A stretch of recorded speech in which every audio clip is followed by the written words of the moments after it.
Panther Nation, the C3 podcast, brought to you by CarolinaCatChronicles.com. I had fun, man. Just out, the guys joking. We working at the same time. Putting the work in as a team. Like I said, I'm not just glad to be with the guys. My favorite night of the week. We're going to go out there, and we're playing to win. We're not out here just to show up. We're out here to win.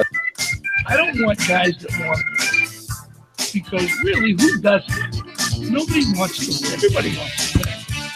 I want players that hate to win. This embodies everything that we are as a team, as an organization. Our motto is keep pounding, and that's what we do. What I'm saying? What is up, Panther fans? Tony Dunn here with the C3 Carolina Panthers podcast. I'm here with my homeboys talking about the Carolina Panthers from the fan perspective. It's all the latest news and opinions, and we bring it to you each and every Tuesday night, 9 p.m. Mel Mayock, Joe Riolano, the freaking Puerto Rican in the house. How are you, fellas? Joe, what's up, my man? Hey, Tony, I'm doing good, man. I am excited about this week going into Sunday, coming off a big win up in New England. Got lots to talk about tonight, and frankly, I'm ready to get rolling. Mel Mayock in the house, man. How you doing, my friend? Hey, man. How do you think I'm doing? We beat the freaking Patriots in Foxborough. I am pumped up. Yes, great week so far. It's a good feeling. It's a good feeling. All right, tonight's episode is Panthers got the win, Patriots didn't. This is episode 17.35. You can find all our work at CarolinaCatChronicles.com. Follow us on Twitter at @cat_chronicles. I know you guys are watching the YouTube broadcast. Go ahead, smash that like button. Make sure you're subscribed and help grow Panther Nation with us. That's what we need. Every day, our mission is to make Panther Nation bigger, prouder, and louder. And you do that by sharing the show. You can also find all the links to iTunes, Stitcher, all of that in the show notes, as well as consider that we have a Patreon account and that creators on the internet create for everybody. And sometimes it helps to show people you like what they're creating. You can do that by maybe even consider donating $1. And then also we have the Cat Calls line. That's right. Every week we feature your calls on the C3 Carolina Panthers podcast. All you got to do is this: call 252-228-5098. Each week, we will feature the calls of Panther Nation, the cat calls going out. We got some great ones tonight at the end of the show, and we're ready to get popping into this week's show because we beat the New England Patriots. The evil empire goes down 33-30 in typical cardiac cat fashion, fellas. I mean, down to the wire. As always, can it ever be easy? No, but nobody gave us a prayer or a chance going in except for Joe Riolano. Yeah, that's right. One person did. That's right. Joe Riolano, the homer he is, he called it. I will say that we were overall friendly to the Panthers in our coverage of this game, that thinking that this was not going to be a blowout, guaranteed, that the Panthers were going to play them tough, play a chip on the shoulder. It's just hard to pick the Panthers on the road, down 9 points, favorites. But, boy, they came in there, Joe. They came out swinging. Yes, they did. Carolina came out ready to play. They knew they were going to have to come out ready to play because the performance that we saw against New Orleans was not going to fly in New England. So I guess they took what they learned in the New Orleans game and hashed it out, tossed it in the dumpster and went about starting fresh. And they came out with some really, really spectacular offensive play calling. I was really impressed with it in this game. This is kind of what we've been expecting with Christian McCaffrey. We've got a real good dose of potential, what the potential of this offense can look like in this game. We go down the field, we open up, we move the ball. First, our defense comes out and holds Brady on the first possession to a field goal. Right away, that set a good tone. because they were moving the ball somewhat on us. You are going against the best quarterback in NFL history, arguably, and he didn't take the foot off the gas pedal by any means. And we hold him to 3. And the way that I see this is almost like chess, in that the goal in chess for early chess players like myself, like I don't play a lot, so I don't know, but I know this is that you just try to get ahead a piece. And if you're ahead a piece, like game theory or whatever, I heard someone tell me this, is that like the odds statistically go up for each piece that gets taken off the board after that. So while they move up 3, to me, that's like us getting ahead a piece because we come down there and even it up. And once we go a touchdown up, we're ahead that piece. And that's what you got to do. One of the things that we saw is we know that the Panthers have struggled in that Saints game was playing from behind. That really limited our ability to have a diverse offense. But so we go down right off the bat, though, things were not just A-okay or like this is going to be a cakewalk.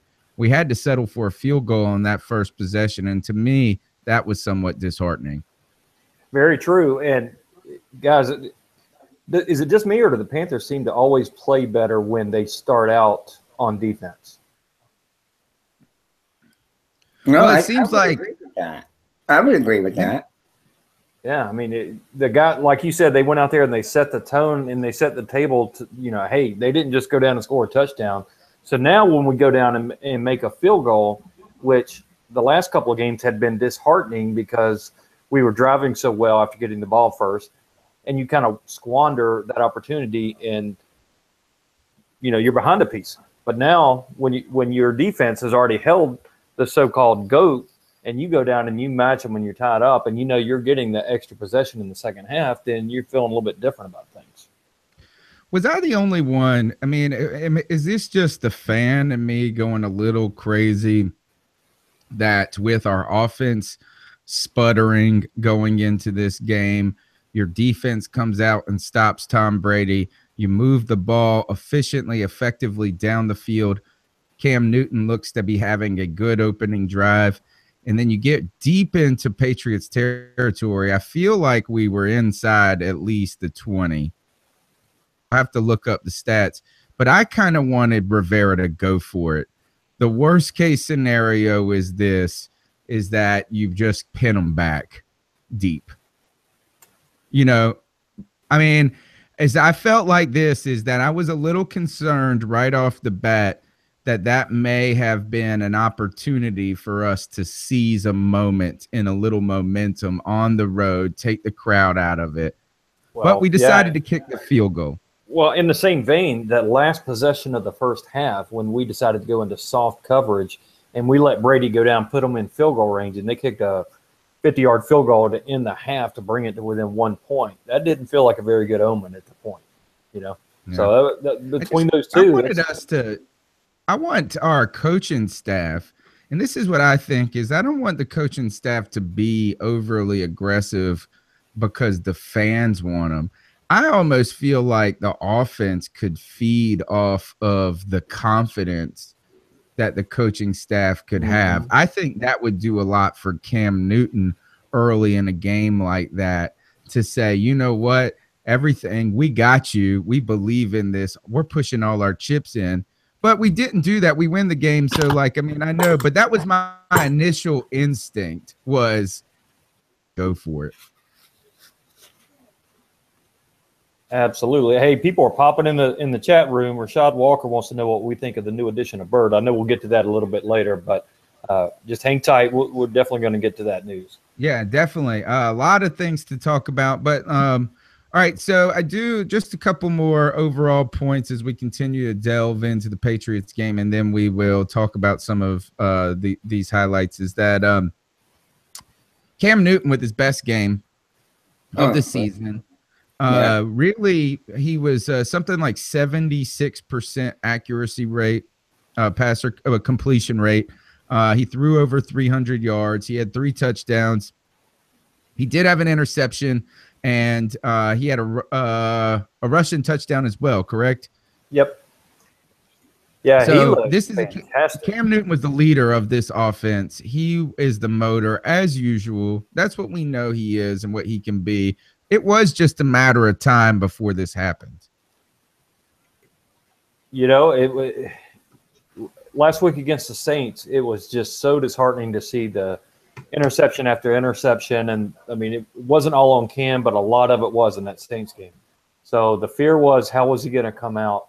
And, you know, tip of the cap to Shula. I mean, I don't know if it's that Cam was healthier or what, but they were running him more. The play options, the designed runs, which brings back the threat of what Cam really is. I mean, if you make him solely a pocket passer, he's not the best in the league. But when you let him be the triple threat that he is the best in the league in my estimation, and he showed it.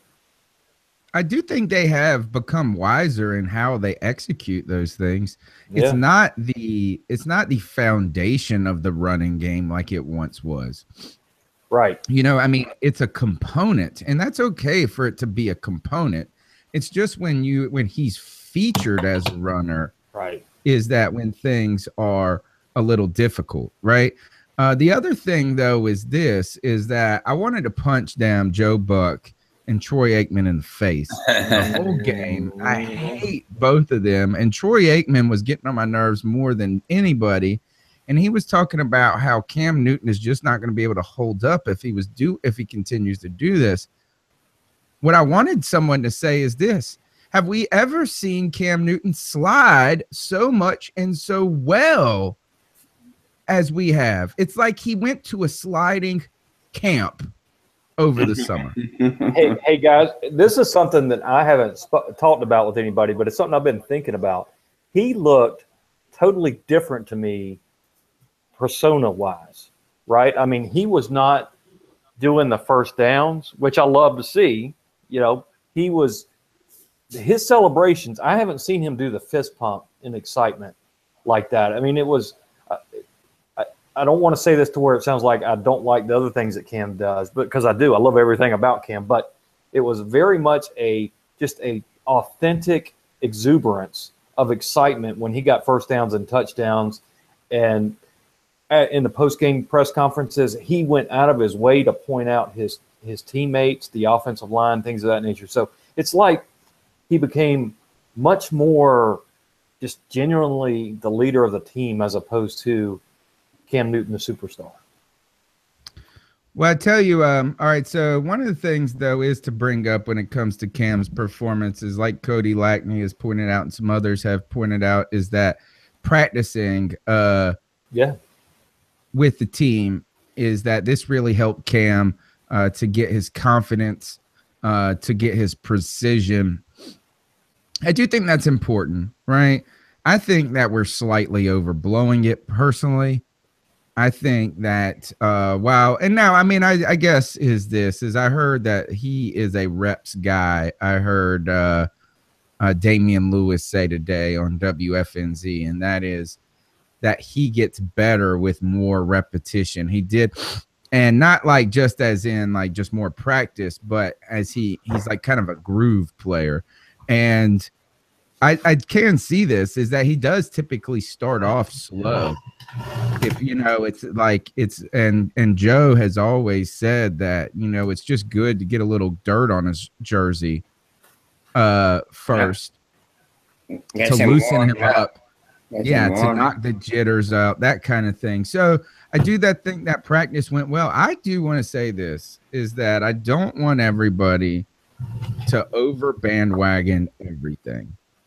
Is that like Slim has cautioned when everybody was dumping on Cam for 3 weeks in the media, you know, saying, oh, this is, you know, what's going on, the shoulder.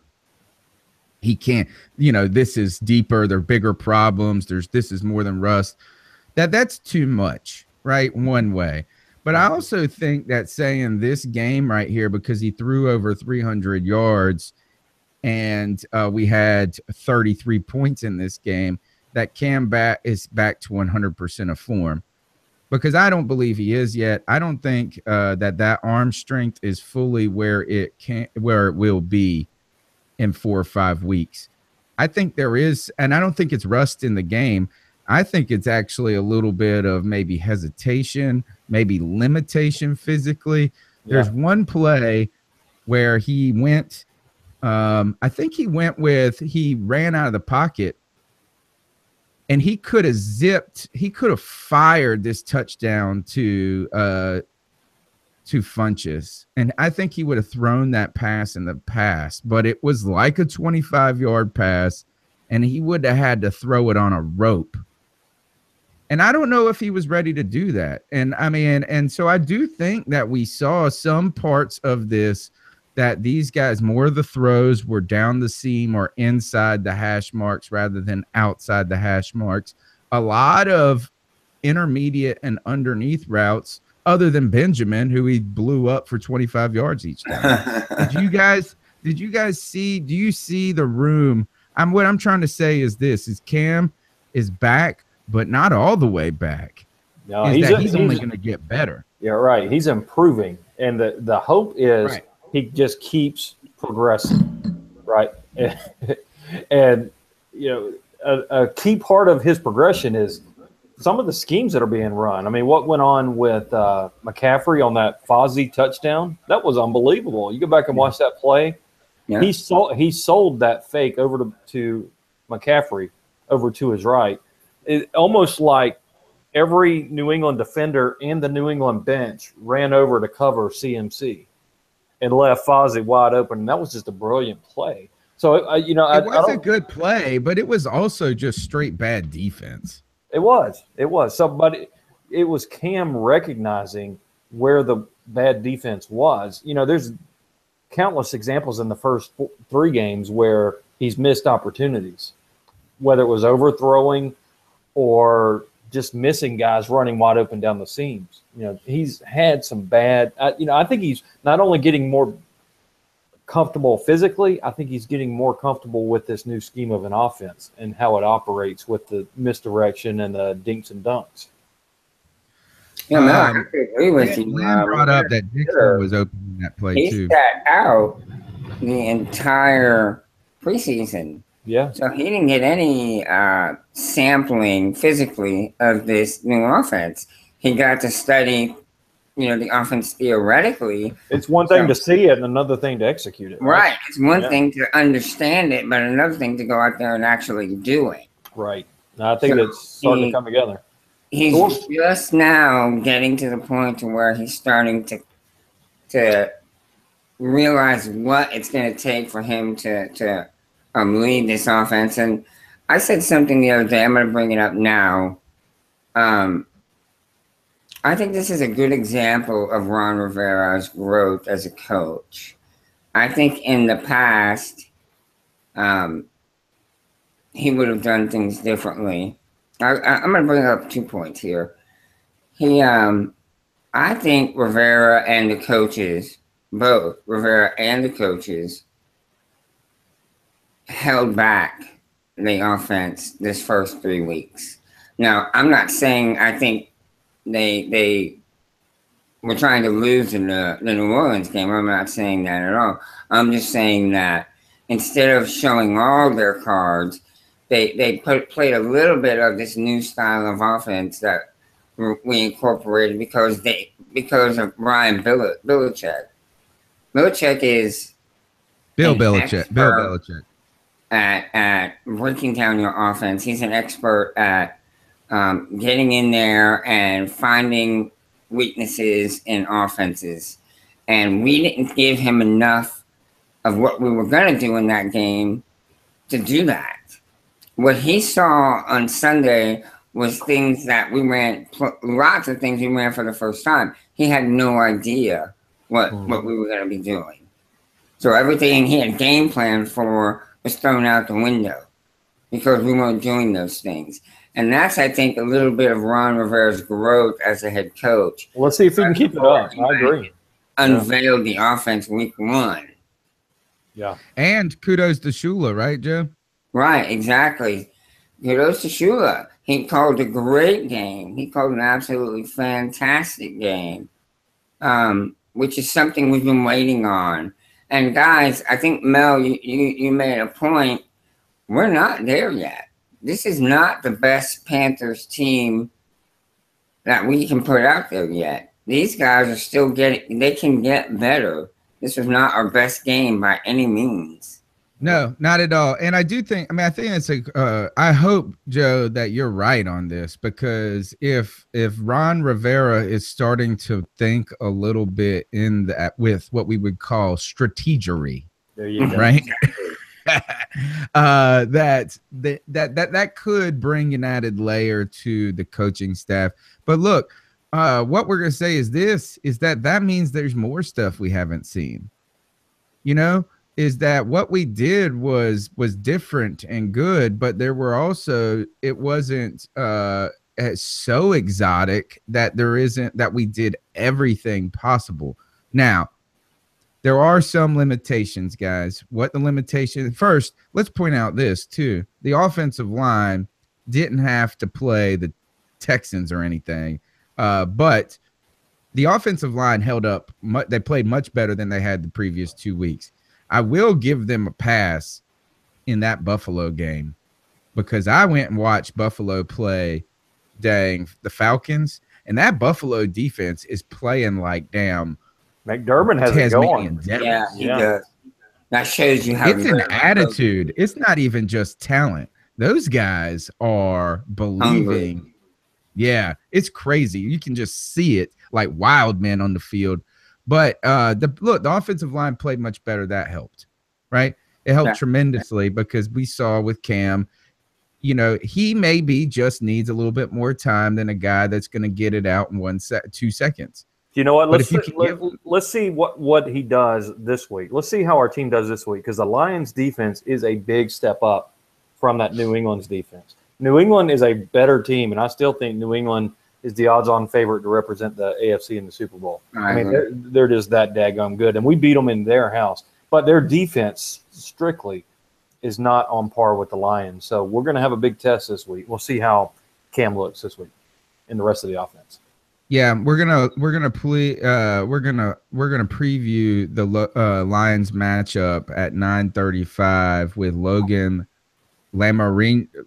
I'm going to have to read it and say it at the same time. It's tough to say. But the point that I was going to try to make is that hold on. I got it right here. I got her. Lamorandier.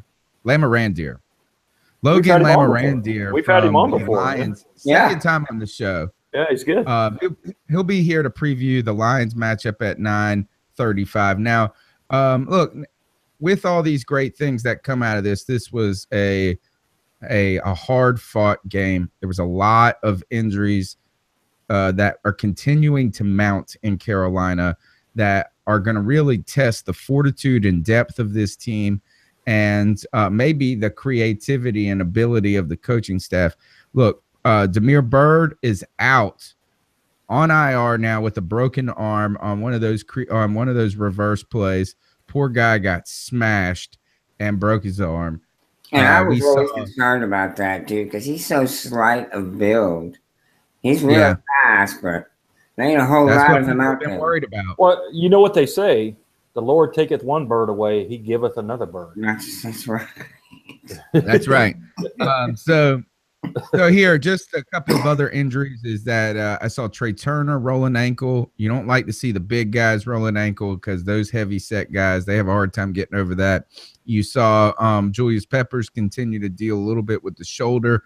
So that was problematic for him, but he still had a great game. I saw another ankle injury. Who was it? You saw Mario Addison go down and then come back in with a knee. He hyperextended his knee. He said it was, but the pain, he got to fight through the pain. And then most importantly, Kurt Coleman goes down with a sprained knee. Good news, it doesn't look like there was structural damage. When they came out and said this, he will not miss. This is not season ending. I thought, oh God, this is more serious than they're letting on. because like who would speculate that it's season injury? You should have just come out.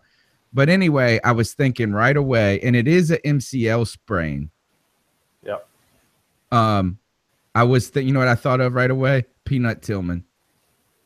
Remember when Peanut Tillman partially tore his MCL, and they were like, "Oh, we'll let him rest. We'll let him rest. He can get through this." And then he came out and played like 2 quarters, and then tore it fully. Yeah.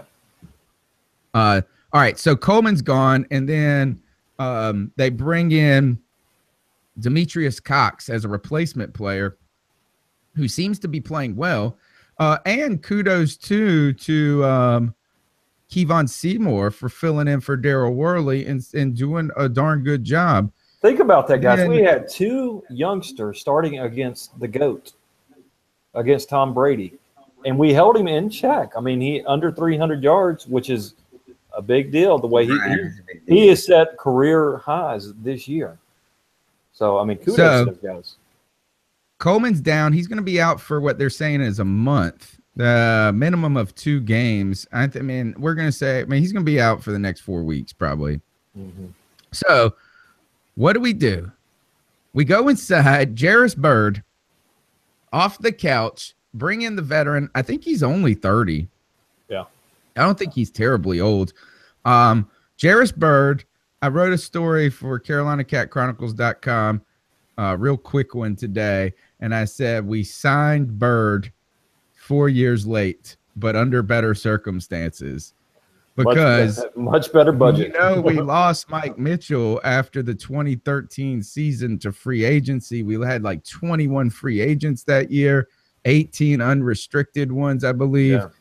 Mike Mitchell signs the contract. We have no say. This is actually when we got Kurt Coleman. The whole point of the story was is that like every free agent player that comes on the market, big name in the offseason, we all want them. And Byrd was that guy, but instead he signs this big deal with the Saints, which I wasn't overly interested in. I was bigger on the next season with Denoris Cersei. That's the guy that I was all nuts over. But we got Coleman that year. And so the irony of that is instead of for all the people clamoring for Byrd back there, we get Coleman. Now Coleman goes down and we get Byrd. Yeah. Right, kind of worked out. But we want the Buffalo Bills Byrd and not the New Orleans Saints Byrd. Yeah. Yeah. And I think this is, I saw Slim J say that Byrd can contribute in this defense. You know what I think is that I think Jarris Byrd could use this for his career. Yes. I think he got first he got injured. He tore his MCL in the first 2 months with the Saints. And then when he came back, he had back problems. He had some injuries. And then on top of that, he was playing on the worst potential defensive unit in the history of the earth that was then retooled 3 times while he's there.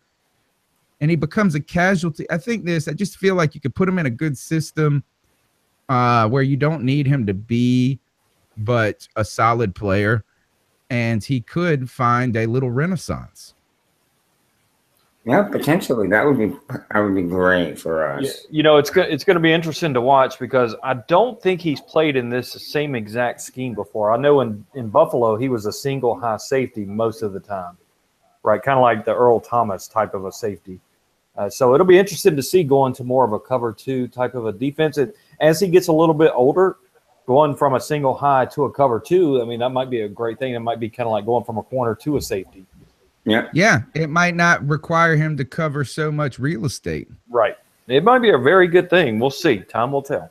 And, he did have a little resurgence at the end of his time in the Saints last season. It's just that they always just clear a ton of room so they can sign the next big name free agent for the next year and get themselves into cap hell in another year. Quick comments on the defense. What do you think overall on defense? I thought the defense played well. I thought they played better earlier in the game. I'm still concerned is that luckily we played against the team that refuses to run the ball, that just throws like 70 times a game. Panthers still are giving up some gash and runs at times that are bothering me with a secondary that isn't shut down. I feel like we just need to rush the passer, shut down the run, and then hope for the best in the pass. But we're not smothering that run as well as I want to be. Yeah, and we should be with Big Star and Big Vern up in the middle. I mean, in preseason we were showing we were locking them down. So I mean, I don't know, and we've had moments, right? I mean, against Buffalo, we did shut down McCoy to 8 yards, right? So I mean, it's been there, but they got to be more consistent. The one thing I would say to all you guys that I'm concerned about our defense, we're not making the turnovers yet. We've got to turn that switch at some point this year. I mean, Right. Adams dropped an interception at the goal line. Luke dropped one against the Saints. You know, they got to start making those plays. I tell you one thing is that Adams, man, he's not playing particularly great. He's not. You're right. And he's the one that was involved in that first touchdown that was given up. What have we been saying about Colin Jones and how stinky he is? I think that tells us something that they put in Demetrius Cox ahead of Colin Jones after Kurt Coleman goes down. And like Cody Lackney says, we got to start calling Julius Peppers the Carolina Reaper. My man, another multi-sack game. Does it playing injured. He makes a difference. It's amazing. It's crazy, though, that he's the best pass rusher on the team at the moment. I want to see Mario Addison be the guy getting 2 sacks a game. I want to give a shout out to one of the things, if you go back and look at this tape, we were really big on rotating defensive players on that defensive line. You saw a lot of Vernon Butler. And I saw a lot of mixed formations. I saw Julius Peppers moving inside. I saw Julius Peppers on the right side. I saw Vernon Butler playing the one technique. I saw Star Latula. I mean, Star was getting great presence there. It was a good effort. But I do think this is that what do you guys think about Shaq's performance? He's been impressive. He's been all over the field. I think they were in Buffalo like 80% of the time because of Gronkowski, and they held him to, 4 catches and 1 great acting job. It's pretty good. Yeah. I thought that they gave him some tough assignments at times. They don't need to be matching him up against Amendola or Hogan. It's not right. Yeah. Better against Gronkowski in those cases. But, Thomas Davis limited with that rib injury.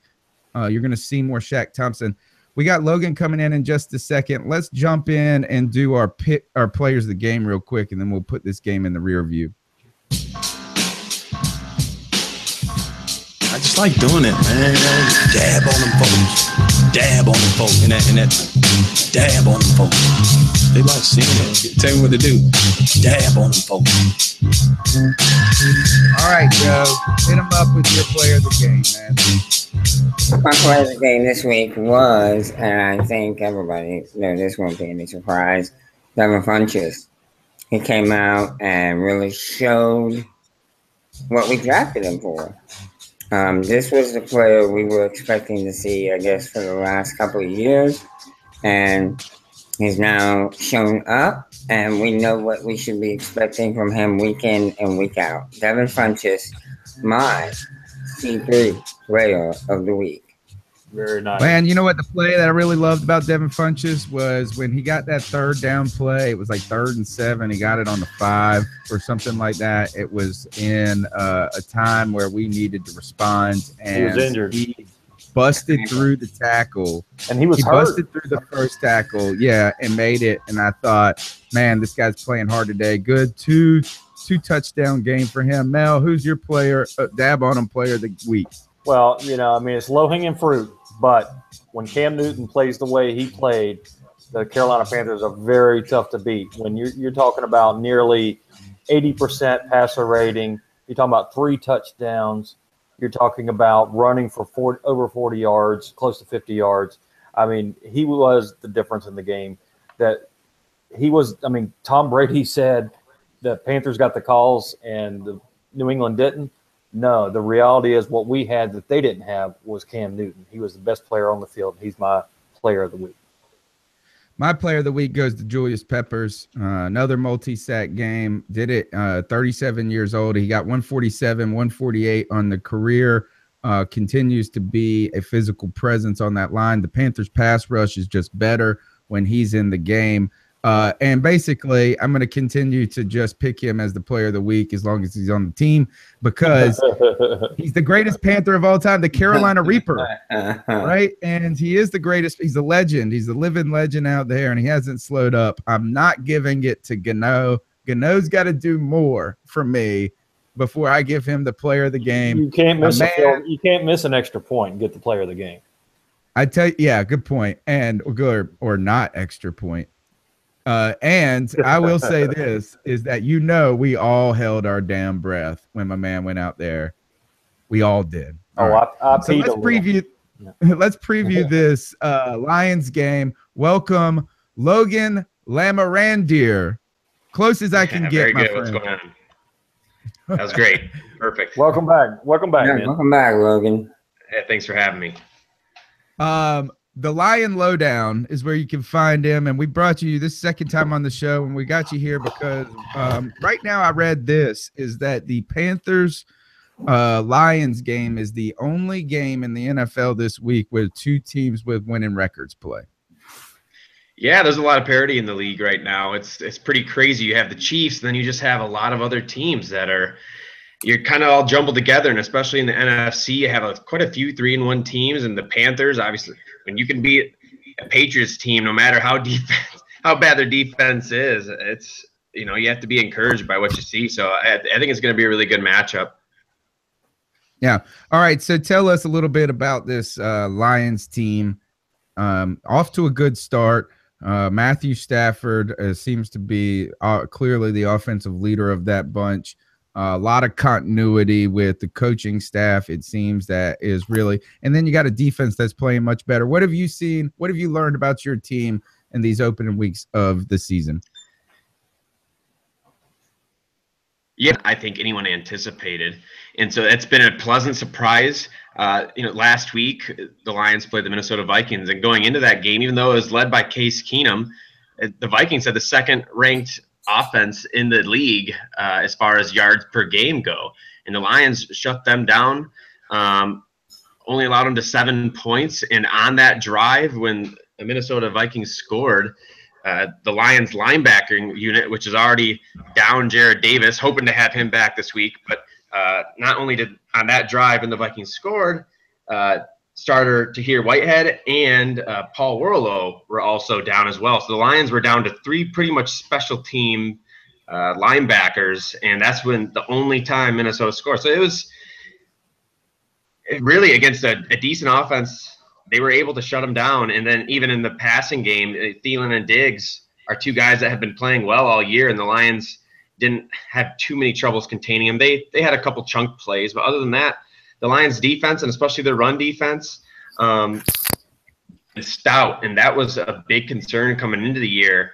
As far as pass rushing goes, we have Anthony Zettel, who's come along nicely, who has 4 sacks in 4 games, opposite of Ziggy Ansah, who he's kind of recovering from some just previous injuries, and he hasn't really been all there yet. He's still demanding a couple of double teams here and there, but Anthony Zettel has been able to take advantage. So there's just a lot of good things. A lot of young players have stepped up on that defense, and not only that, they've been creating turnovers. They only created 14 turnovers all last year. The Lions defense through the first 4 games already have 11. So they're just doing a lot of right on the defensive side of the ball. That's crazy, Tim. We don't have anywhere in that range. Like, the only way we can create a turnover is if Julius Peppers sacks you and gets a fumble recovery. All right, so the defense playing much better. Where do you attribute that to? Is how are they able to, as a unit? Because I feel like this is, you don't have any stars on that team necessarily. I mean, I'm just watching from them from afar, but boy, they're playing hard. Particularly, I was really impressed with that secondary in that Giants game that you guys played earlier this season. So how have they coalesced? Well, it was tough last year as a DB group because they had some decent guys last year. It was just there was no pass rush whatsoever. You're close to last in the league in sacks last year, and they just DB standpoint, if you're not getting pressure on the quarterback, you're kind of leaving your guys out to dry. So there has been a little bit more pressure on the quarterback. There's been a lot more situations where opponents have been put in third and longer situations because the Lions have been able to stop. And quarterbacks are forced to try to put the ball down the field. The corners and the safeties are going to be able to take advantage of that. So you have a couple guys, Quandre Diggs and Miles Killebrew, that have really stepped up. Diggs struggled mightily last year as our slot corner, and this year he's a top 10 graded Pro Football Focus corner right now. He basically shut down Larry Fitzgerald week 1. He's just been very impressive, and not only that, he's been tackling really well in a league where you're going to have that nickel cornerback so close to the line of scrimmage. You need someone that can tackle him. He's been able to put his nose in there quite a bit.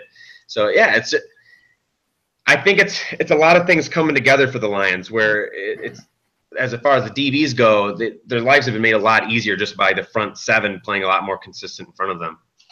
The only problem I have with the Lions, the only real issue I have is you couldn't beat our Falcons, man. The 1 inch. You guys had them, and we were in the car. The three of us were in the car coming home from the Panthers Saints debacle. And we were celebrating because they said on the radio that the Lions actually won that game, and we that was the highlight of our day. And then not. So well, you're right there with a lot of other Lions fans, myself included, where you just when they said it's a touchdown, you're assuming you got it, and the initial replays looked like he got it, and then you start looking at that knee that was the ground, and it kind of raises up as his leg extends, and it's a tough loss, and it seems to happen to the Lions more than anyone, where just there's these odd rules that are in effect, like that 10-second runoff at the end of the game. Right. The Lions admitted they had another play ready to go. If they didn't call it a touchdown, they had roughly 10 seconds to get up and get another play going, and they already had the play called. Yeah. It would have been close, but you never know what's going to happen. So it's tough. It's tough to forget about. It's going to be one of those games that you're never going to really let down. Yeah. Cody Lackney on YouTube says the Detroit Lions beat the Atlanta Falcons. Don't believe the fake news. You might hear right on, Cody. Well, it's funny. I don't know if you guys have seen this or not, but Dean Blandino, who gets a lot of heat from Lions fans, had a couple videos out today trying to gain some favor with Detroit fans, saying how much he loves Detroit. In this first video, he mispronounced one of our beverages that Michigan has, and he created another video trying to correct his mistake. So he's trying really hard to fix his reputation in Detroit, but he's not even the head of officiating anymore, but he's still getting so much hate from Lions fans. It's kind of funny. That's great. All right, let's turn the focus to the offensive side of the ball. Matthew Stafford, when the last time you were on the show, we talked about how Matthew Stafford is just progressing as a quarterback and how this hasn't just happened. This isn't just this year or last year, but the signs of this have been coming for 3 or 4 years now, 3 years now, of him getting better and them putting more protection, more weapons around him. And he's really become a guy that is attacking offenses. What have you seen out of Matthew Stafford since we last talked to you, particularly in the last couple of weeks? Yeah, well, his last game might have been one of his worst games he's had in a long time. Although on the stat sheet you didn't see any interceptions thrown, he had 4 of them that they might have been able to be picked off, and a couple guys had their hands on him, but he was under a lot of pressure. And right now with Taylor Decker out at left tackle, we're going with Greg Robinson, and we've been really having to shadow guys and use tight ends and running backs to chip. So you guys have a great pass rush, and that's something that you can probably take advantage of. But the Lions have been really abilities in terms of covering up his pass rushing woes, or pass protecting woes, I should say. And but Stafford, yeah, he really, the 2 games, so not only last week against the Vikings, but against the Giants, 2 defenses that are pretty solid against the run, and the Lions were able to run the ball against them, and we kind of took Stafford's shoulders, and that was quite the opposite of what was happening last year, where it was literally every game there was no rushing attack. It was Stafford having to do everything, make some fourth quarter heroics. He hasn't been asked to do that this year. Well, outside the Atlanta game, and like we just talked about, in our minds, he made that comeback. But against the Giants and the Vikings, he really took a back seat to the run game. The Lions went heavy with a lot of 3 tight end sets, even using a defensive lineman as a fullback. They've now cut that defensive lineman, so I haven't seen that last week, but they did against the Giants. But it was just something where it's maybe the philosophy's changed a little bit in Detroit, where they're trying to control the clock a little bit better. They know they have a defense to fall back on, and the Lions really don't have to push the ball down the field as much as they're accustomed to doing. So it's because obviously Stafford's a gunslinger, but these last couple of weeks he hasn't been asked to do that. So the times have shifted a little bit. So we'll see what happens. It might be a week-to-week thing where schematically it might play out better where the Lions run the ball, and especially if their defense is playing like there is. Defense and running games win championships, and when it really comes down to it, if Stafford doesn't have to put the game on his shoulders and can just rely on that defense and run game, that's the recipe for success. So who's the starting right tackle? Is it Wagner? Mm-hmm. Has he been playing well? Because to me, I thought that, and I know that the Minnesota defense is not one to be fooled around with. I felt like he was struggling against Minnesota when I watched that game on the replay. So you talked about the left tackle. How has Wagner been playing on the right side? Yeah, he struggled in the first quarter, but he settled in. And overall, he's been actually pretty solid a majority of the year. The corners are pretty good for Minnesota too, and I don't think our guys are really getting open. And Stafford, like I previously mentioned, he wasn't really pushing the ball down the field. He was kind of holding on to the ball quite a bit. So Wagner allowed 2 sacks in the first quarter last week against the Vikings, and the second one might have been on Stafford a little bit for holding on the ball, not really stepping up into the pocket. And he kind of almost fell into Wagner. Overall, he's not elite, but he's been solid in offensive line on the left side. He doesn't get much help because we're helping over there on the left a lot more than we are on the right.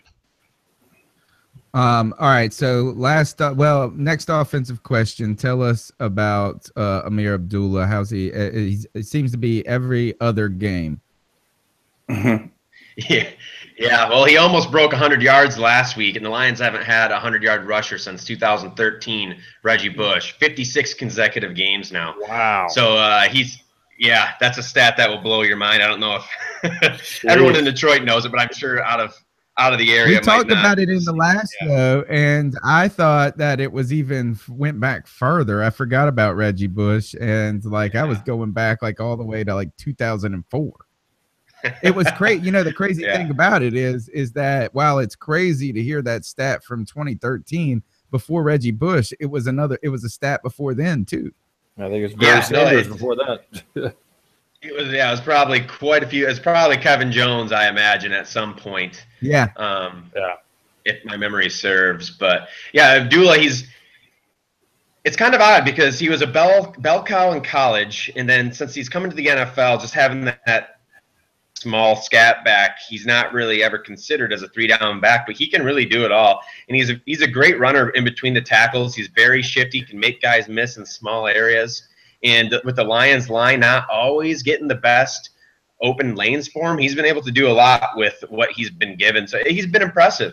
And his shiftiness is, I've been on record as saying it. I don't know if it's totally there yet, but last week he made a lot of guys miss on a Minnesota team that was leading the league as far as missed tackles go, the least amount in the NFL going into the game, and the Lions forced a ton of them, and Ameer Abdullah had a lot to do it. So he's shifty, and he reminds me when McCaffrey was coming out, he actually reminds me a lot of McCaffrey is what he can do, because they both have great balance. They're both really shifty. They're both good in the passing game. McCaffrey has a little bit more of a top end speed, but in terms of just shiftiness and agility, they're on par together. So, but outside of Abdullah, the Lions, Zach Center, they don't really have a power back. It's pretty much Ameer Abdullah is the only threat in the running game, and then Theo Riddick is mostly known for his pass catching abilities, and He's one of the better ones. He hasn't really broke out yet this year, and you guys have some great linebackers for coverage too. So I don't know how much of a factor he'll be, but Amir Abdul, he's been impressive so far. It's just he's got to stay healthy. He's been nicked up in a couple games, and he got injured last year missed the majority of the season with that Lisfranc injury. So he can be dangerous. He's not going to have any huge gains. He doesn't have the top end elite speed, but he'll get yards that aren't there. You happy with the Lions' decision on keeping the head coach around? Yeah, I like it. He's one of those guys where a lot of emotion. I think that rubs a lot of fans the wrong way. And just because he doesn't get fired up, even in that Atlanta game at the last second loss, he didn't get after the refs. He kept his composure, stayed pretty even keel. You could tell somewhat internally for him at least, he looked a little upset, and as any coach should be. But he's been really good just in terms of keeping this team, just steady, keeping them on the right page. And I don't know if he gets enough credit really for the type of game plan that he's put in.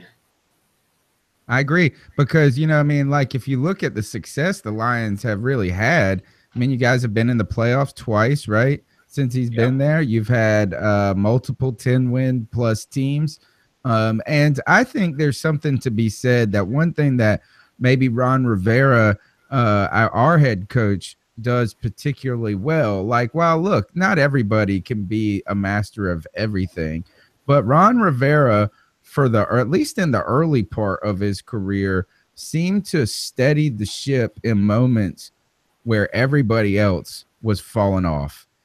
And there is something about having your head coach be that constant that can and that could really work for the Lions down the road, particularly if they can continue to get better and advance. That could really be an asset for a team, especially if they have a lot of young players that they need to keep their heads focused and in the game. Yeah, well, and you look at too, especially where they came from before, having Jim Schwartz as the head coach, who is, all fiery, pumped up after games, throwing headphones, slamming stuff on the ground. They just went from one end of the spectrum to the other, and I think it's been really good for the team. And you can't knock the success that Caldwell has had. And it's not like Detroit has a great history of head coaches, but he's been one of the best since the 50s that the Lions have had. So it's just tough because there's some calls where he makes some questionable calls, and he hasn't actually made one in a while, but there's been some calls where he just looks like he's a deer in the headlights, and since he doesn't show emotion, he just looks sometimes it rubs fans the wrong way. But when you look at what he's done, you can't argue with it. So I'm fine with it. The Lions play for him. We're trending in the right direction. So you got to keep doing what you're doing. Well, I got to say, wish you nothing but the best after this weekend. Exactly. I figured so. Same to you guys. There you go. All right. All right. That's about, I think that's really all we got for you. Actually, do you have any questions for us?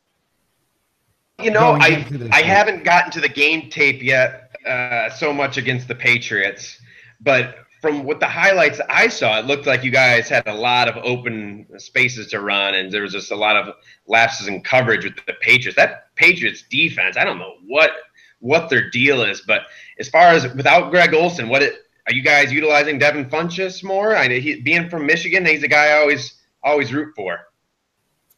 Joe, tell him how, because Joe, you take that question. Yeah, Funchess had his best game as a Panther. Clearly this past week. I mean, by far and away, it's not even close. Him and Cam had a connection this week, and they were on the money. Funchess was playing so good this week that he even saved Cam from having a second interception with really a fantastic defensive play. Yeah.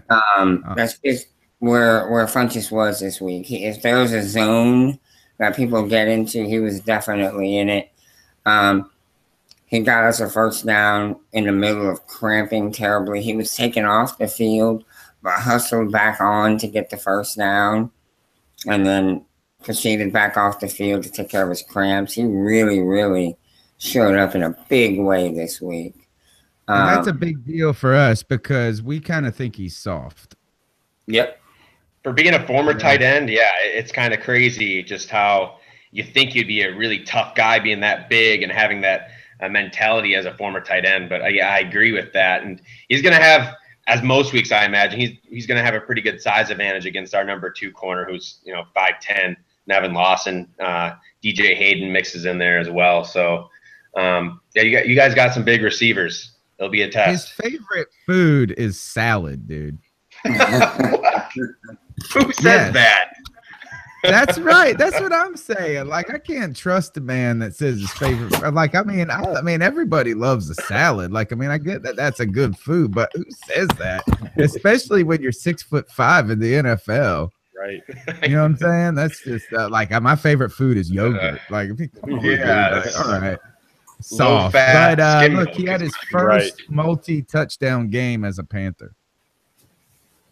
Yeah, well, I imagine they'd probably have to utilize him a little bit more. I'm so used to seeing Greg Olsen in that offense, so it's going to be a little bit change of pace, just how things are game planned now.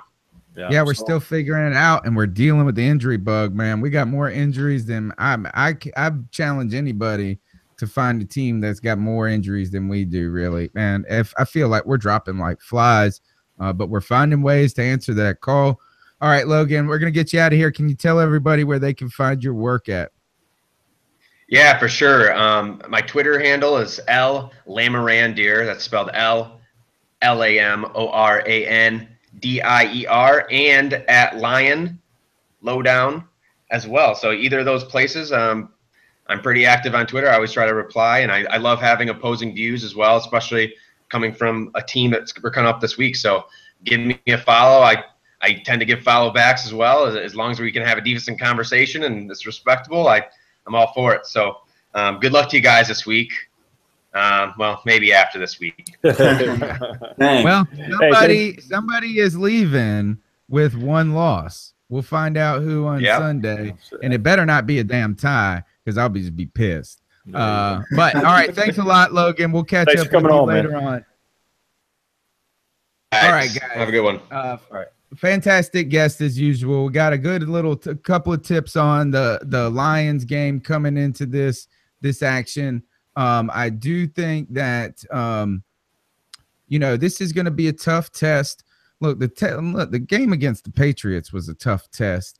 Coming off a loss, going on a road against a team that demonstrates that has good coaching, remarkable poise. Now we're going to a team that might be a little bit more talented, especially, or is a lot more talented on defense, which is hard to say because on paper the Patriots defense looks pretty darn good. They just a mess. Yeah, this is a mess right now. But 2 road games back to back against 2 teams with winning records. This is going to be a moment that the Panthers, if the Panthers can win this game on the road, guys, I think that should show a lot of fortitude about the team and the leadership of the team. I don't think it's going to be easy, though. Definitely not going to be easy, but, man, it is critical. I mean, you got this game, and then you turn around, you got a short week against a team that's playing very well in the Philadelphia Eagles. So, you hate to say must win, but, boy, is it an important game like they all are. All right. Any last thoughts about this week heading into with the Lions, guys? Just one thing, and I'm going to ask the question and answer it at the same time. My brother-in-law, not really a NFL fan. If you were to ask him what his favorite team would be, he'd say Denver. Anyway, he asked me what I thought about a Panthers letdown this week, like from an emotional win at New England to a letdown in the Lions game. And I thought about it for a minute, and I said, no, I would be surprised if that was to happen because we have a veteran team. This isn't a team full of youngsters.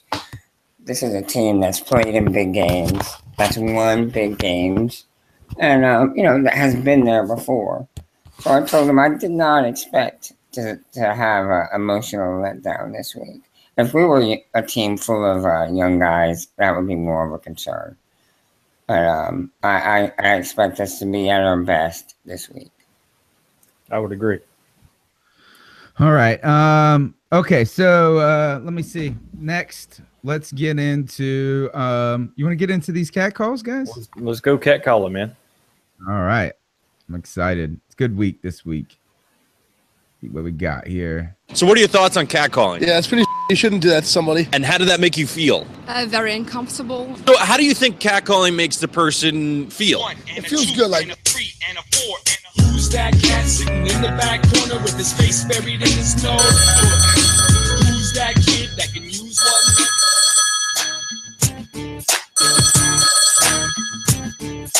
Hey, this is David Calhoun from Mountain City, Tennessee. I don't know if you can say all that, but I just wanted to say, you know, they like to get on TV and say, you're defending Super Bowl champions. Well, your defending Super Bowl champions just got beat at their home turf by our Carolina Panthers.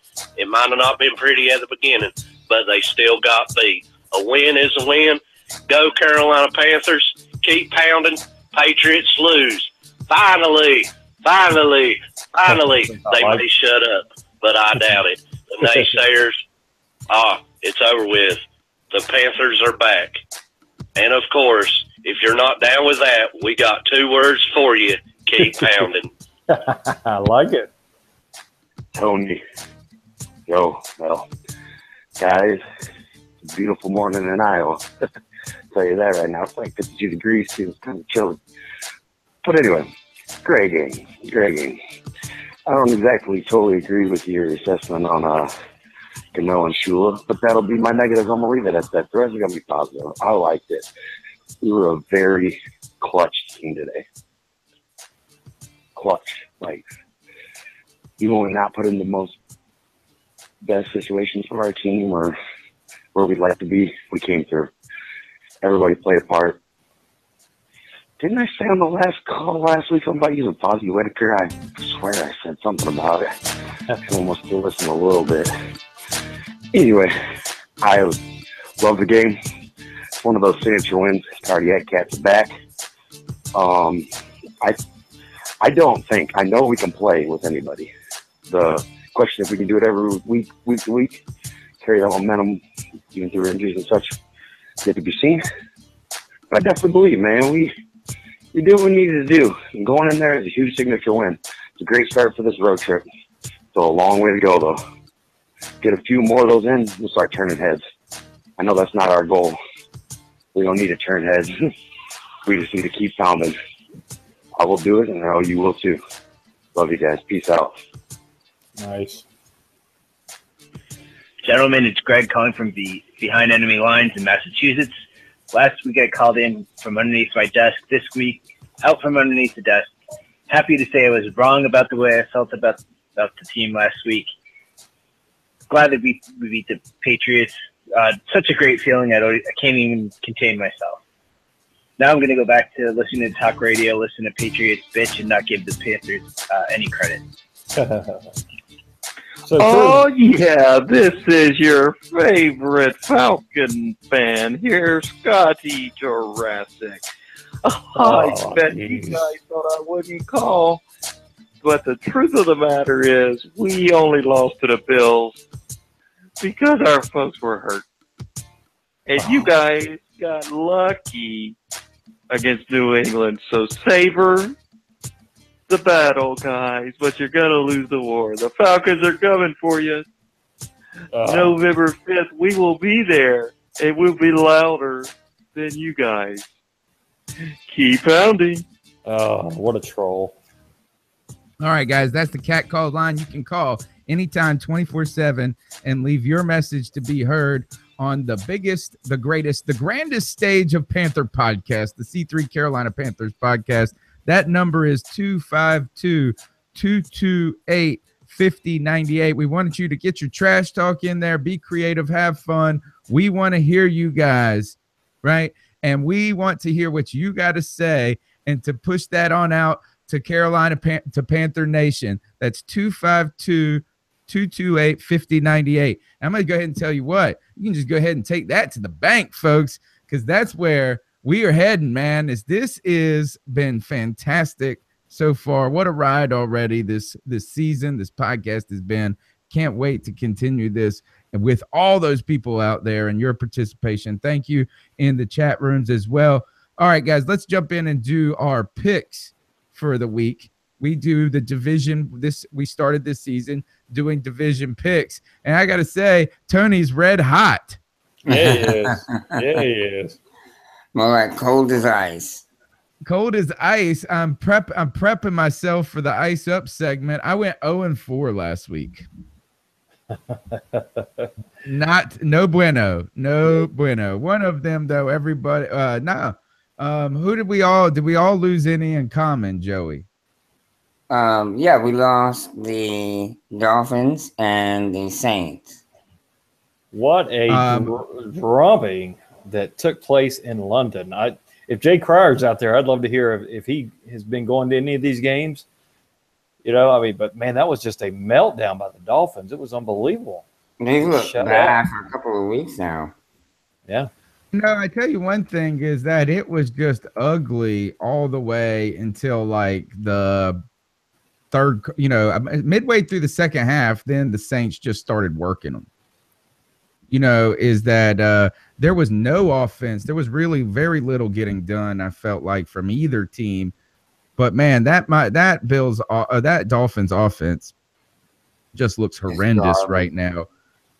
It shouldn't be that bad, and their defense should be so much better. Yeah. Ugh. Well, all right. So who we got on the schedule first? Who's up first? All right, we'll do the Panthers game. We all know what that game is. I'm not doing it again, guys. I'm going first. I'm going back to my homerism. I'm taking the Panthers back to normal for me. I'm right there with you. I think the Panthers win this one. I think it's close. I think the Panthers pull it out. I don't know if Gano will be the hero, like I said last week. Gano would be the hero, but I think Carolina definitely wasn't a zero last week. That's for sure. Well, guys, I got a theory. If I draft somebody in fantasy football, they're going to get hurt. I took David Johnson, #1 overall. He's gone. I took Darren Sproles as my #2 running back. He's gone. I had Cam Newton as my other quarterback, and he was playing awfully, and I actually put him on the bench, put in Matthew Stafford. And when I did it, I said, you know what? Watch. I'm going to take one for the team. I'm going to put Cam on the bench. He's going to blow up. Put Stafford in the starting lineup. He's going to suck. It's exactly what happened. And last week I picked against the Panthers. It was kind of some reverse psychology voodoo, and it worked. Obviously. So actually, I'm going to keep that string going. I'm taking the Lions this week in a reverse voodoo attempt to make it 2 in a row for the Panthers. I'll take one for the team again this week, guys. Mel's taking the Lions, the reverse. This sounds like me making picks with Clip. Clip never picks the Redskins because he believes anytime he does, they're destined to lose. Yeah. And so you know what? We'll take it. I need you to be wrong here, Mel, just as much for the Panthers. But going 0-4, bro, is no bueno for Tony Dunn. I don't even know what happened there. Joe, where did you go? Last week you went you lost the Dolphins. I went Dolphins. You went 2-2. I went Dolphins, Panthers, Bucks, and Falcons. Yeah. You went 2-2, right? I did. No, 3-1, right? Is that right? No, 2-2. I lost 2 and I won 2. Okay. And Mel, you got 1-3.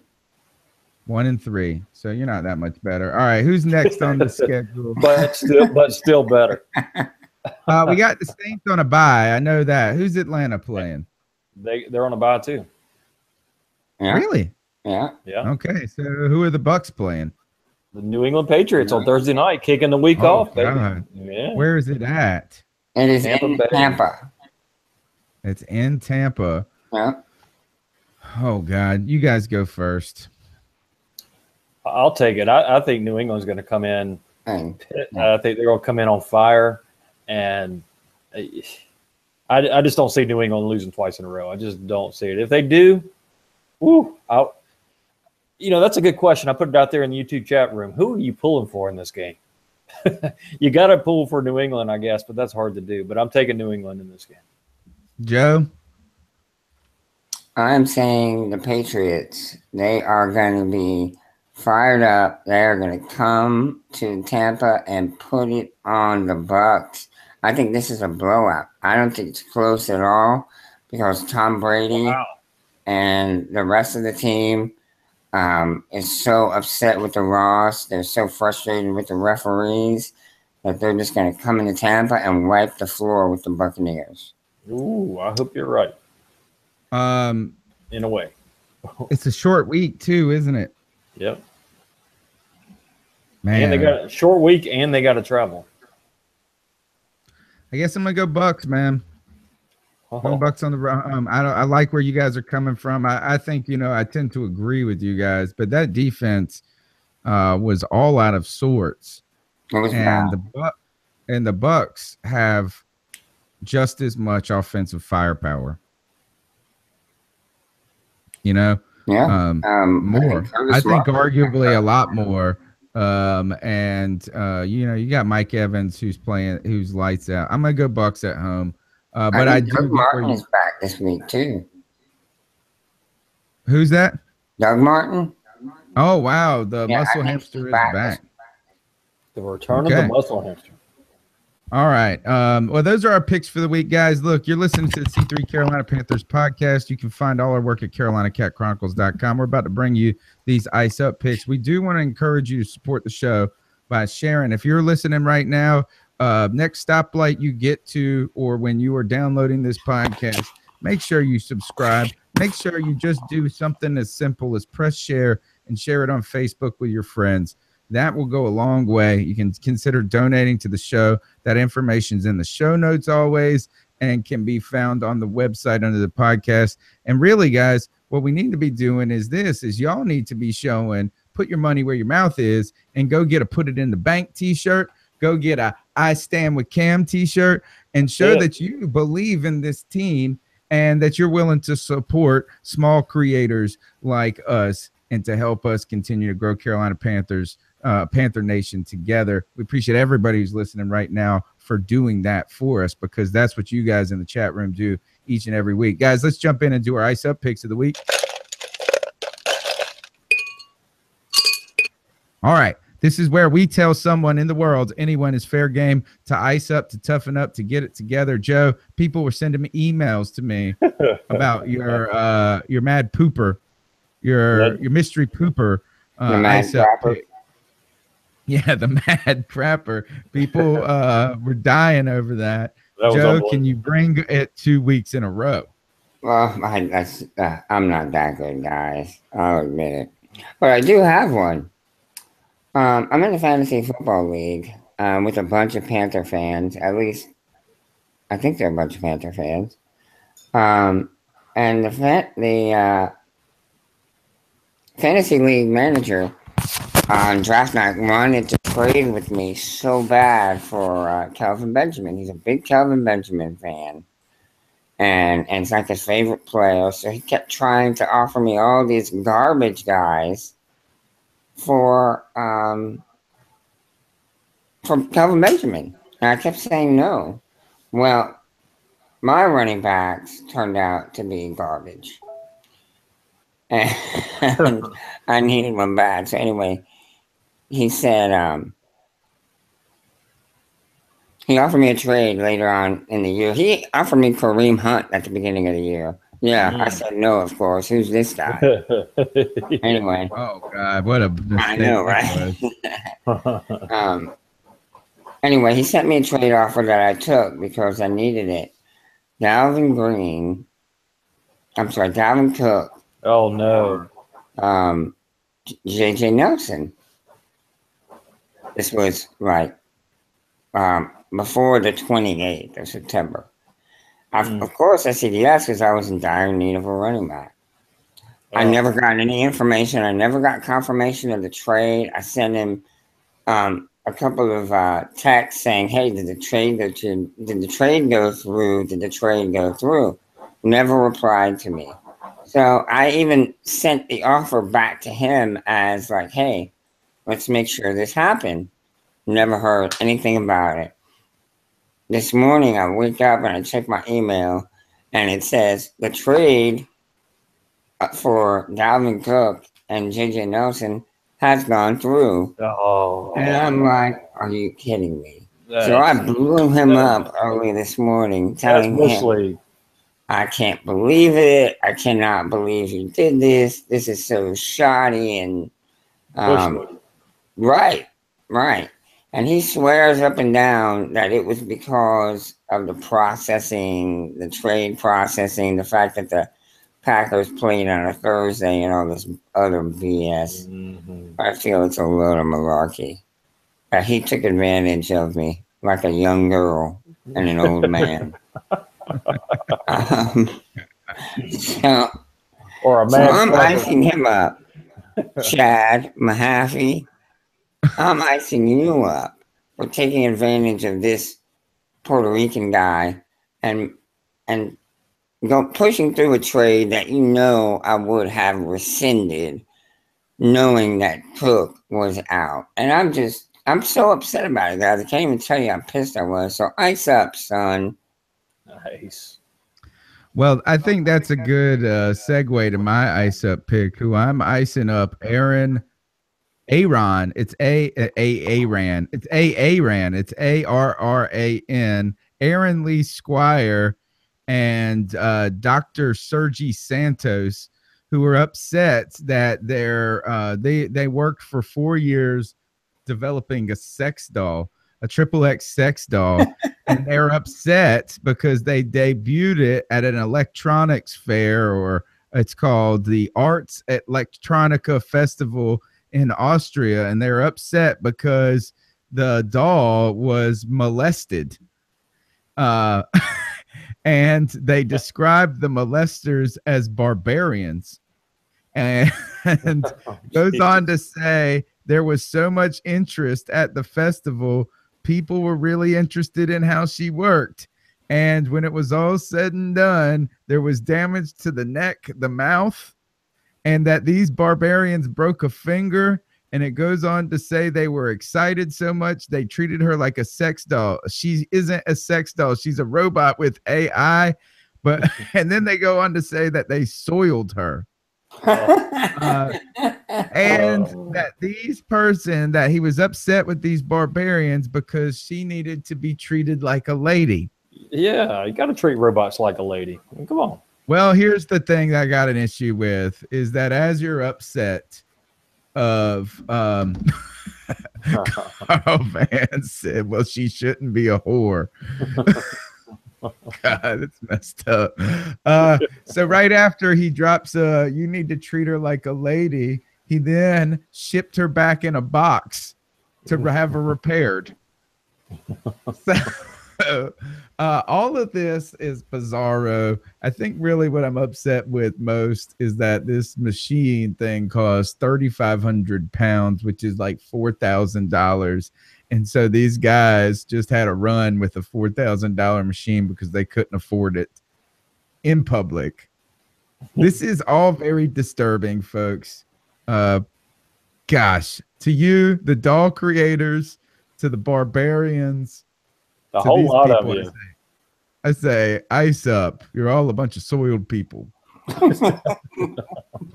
right. Mel, what you got for us?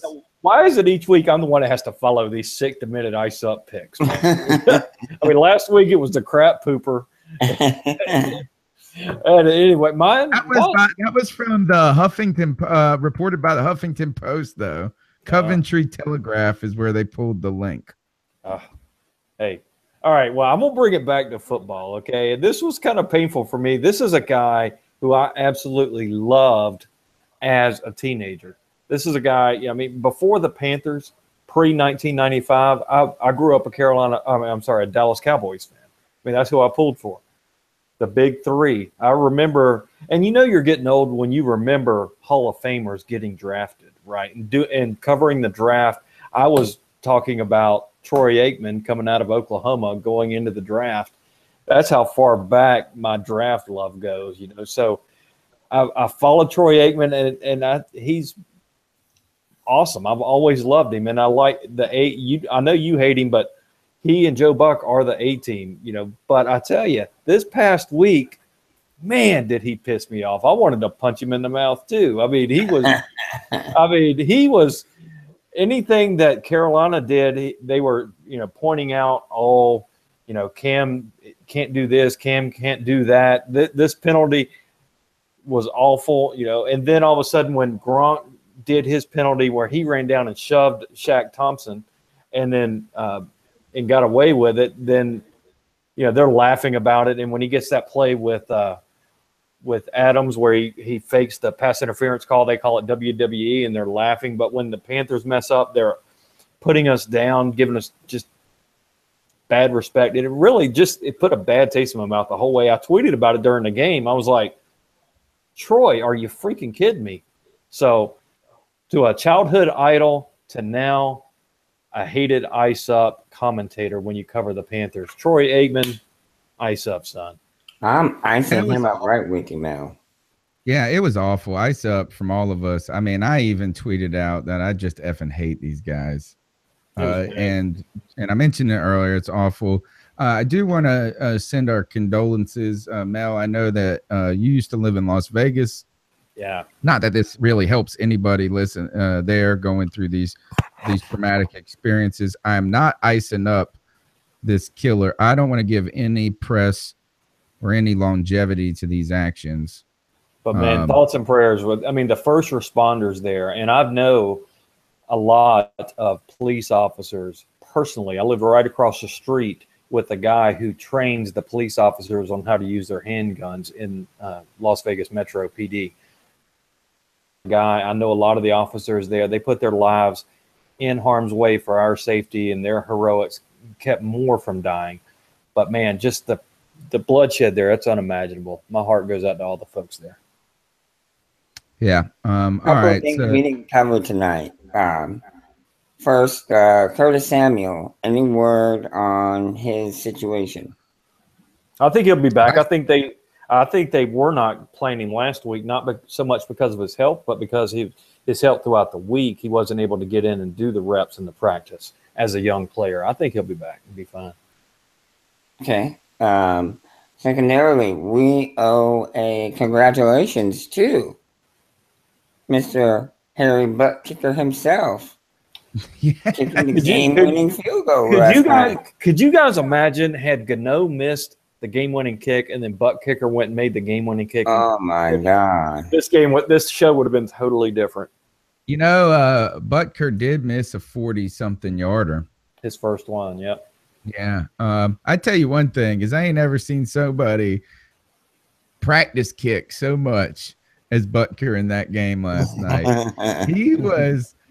He like skipped kicked up to the line. Like he was like walking and kicking at the same time. I thought this dude is going to get an injury before he even gets up to the line of scrimmage. But yeah, long kick, big kick under a lot of pressure. How about this? His boy was Arrowhead just the loudest thing you ever heard. Like shaking my house on the TV. Yeah. I wish Carolina Panthers Stadium could one day be like that. That would be so sweet. Yeah, because they have PSLs, dude. All right. Hey, I think the Chiefs just sell their tickets to like regular folk for like, you know what I'm saying? And they just get in there and go crazy. Another thing I wanted to bring up, just a question. I guess we can talk about it quickly. Do you think Ron Rivera would have done anything differently if we had been up 1 point going into the last couple of minutes? Instead of it being tied, we were up 1. Do you think the game would have turned out any different? How so? Like, what do you like? What Like, do you what his say? strategy changed? If we'd have been up a point, if You would we'd have hope gotten that they point, would. that we would've missed.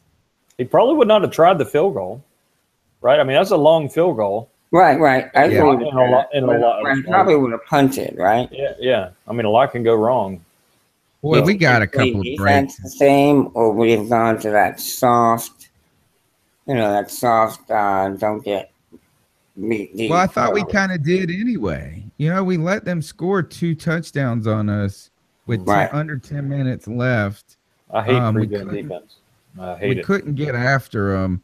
I do think there was some concerns with the safety positions that you couldn't be, but limited.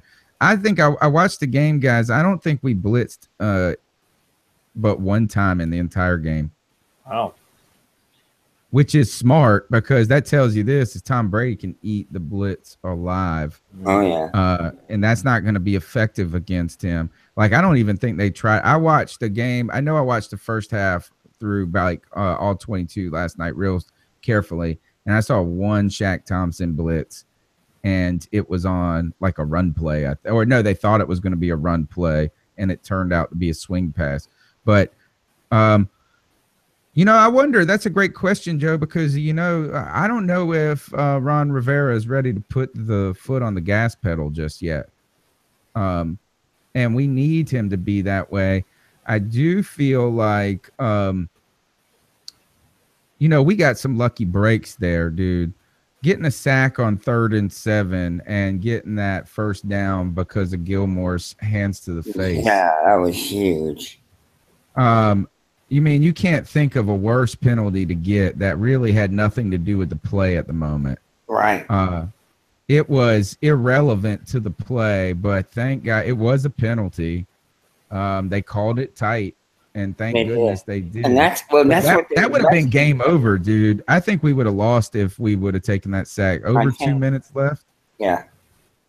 Yeah. And I think the league made it a point, that they're going to be looking for anything to the head this year. They stressed it, and he did it, so he got caught for it. One other thing about that is, did you get, one of the reasons Tom Brady was able to score that one of those second late touchdowns is Pilardi with a 35-yard punt.